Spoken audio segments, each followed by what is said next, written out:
Hey, we're back. I'm your girl, Deya Direct, and we are doing the real thing. We're talking real news, real life, real talk with Roland Martin. And Roland, everybody Yep. knows you're a newsman. You're everywhere, all over the place. And one of the big things in the news is what's going on with black churches. And I just found out recently about, and I won't say what it is, but one of my former churches just got out of the news. And it's just drama with mega churches and really a lot of stuff being unveiled about young black men being taken advantage of and just so many issues. And during a time where there's so much discouragement, people need encouragement. The church used to be the place where we go for healing and hope. And so many people are discouraged from going to church. What say you about all of this? First of all, people need to understand. First of all, let me do mega churches. Mega churches only comprise 4% of all churches. Right, break it down. 96% of all churches are small churches. A mega church is really considered a church where you have in excess of 1,500 people who will attend a service on a weekend. So we have this hope, somehow this notion that, oh my God, it's mega churches everywhere, when the reality is not. Now second, there's always been drama in church. Right. Always. Because it's full of sick people. Yeah, always. That's what it's for. A church is a microcosm of life. And so we can't act like you're not going to see that. We shouldn't see a lot of the drama that we see in churches, financial scandals, sex scandals, things along those lines, but that is a reality. But what I try to explain to folks is, how in the world do you think you perfect? And so the issue for me is, if I am not finding comfort at a particular church where things are going down that are foul, I can go somewhere else. I can pray to God to lead me somewhere else for me to get what I need out of that. So why do people feel so stuck in their churches? Is it's emotional, the loyalty, the time they've been there, because family? people don't understand the concept of spiritual graduation. In my book, Listen to the Spirit Within, I have an essay on that.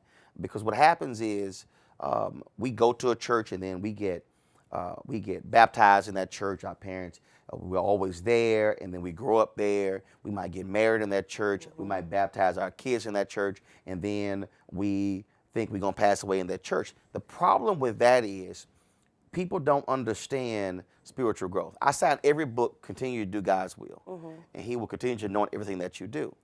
We don't seem to understand that there are moments in our lives where we graduate, where we might go to a particular church for a particular season to give us what we need then, but then God may be leading us elsewhere.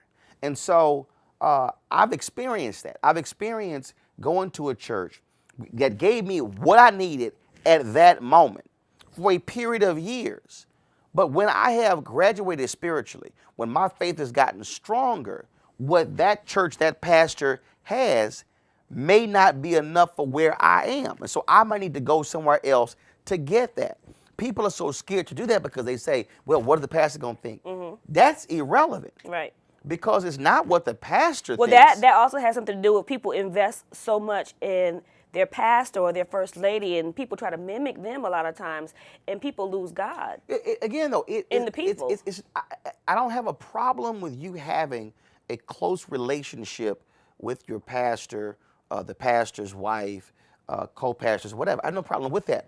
But what I'm saying is, if you're operating in terms of doing God's will, and God says, you're here for this season, but now it's time I need for you to go here. That is no different than when a pastor leaves a church. Right. Because you may be at a church that you help build or you work there and they've grown, and it might be time for you to go. So, but what about because you may only be able to bring the church here, Right.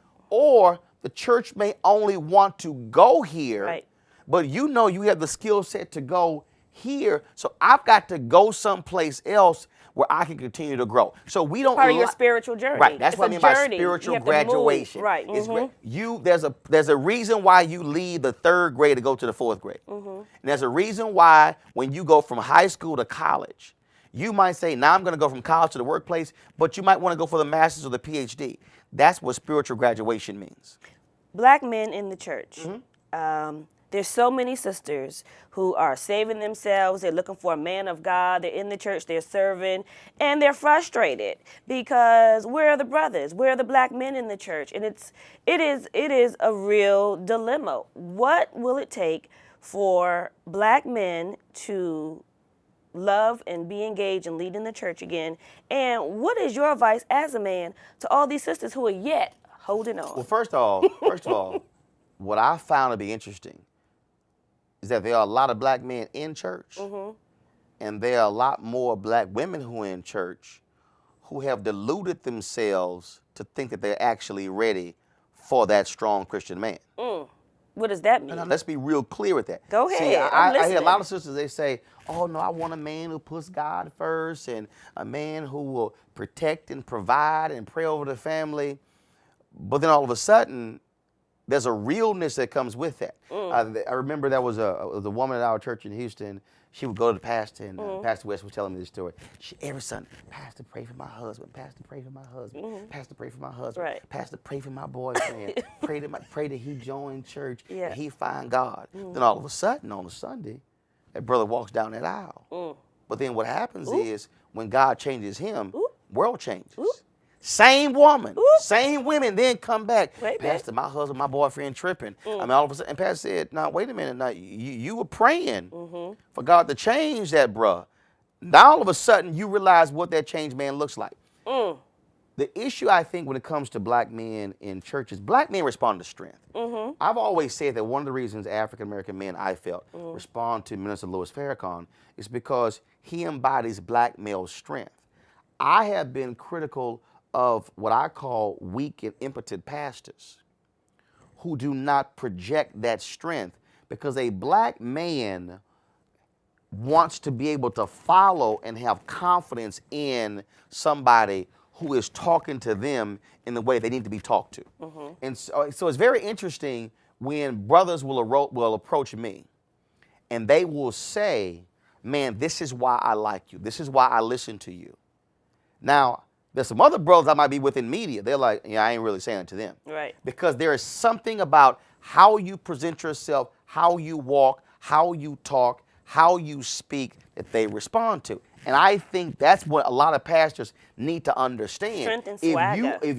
If you are preaching a weak word, if you are not challenging black men, I'm telling you right now, they're not going to respond to you. I can show you pastor after pastor.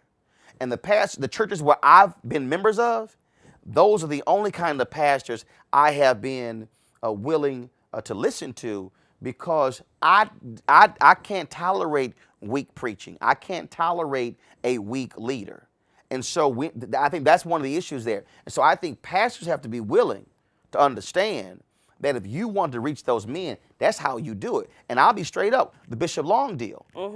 The thing for Bishop Long was he had what I call this authentic manhood ministry, where black men said the style, the preaching, to how he presents himself.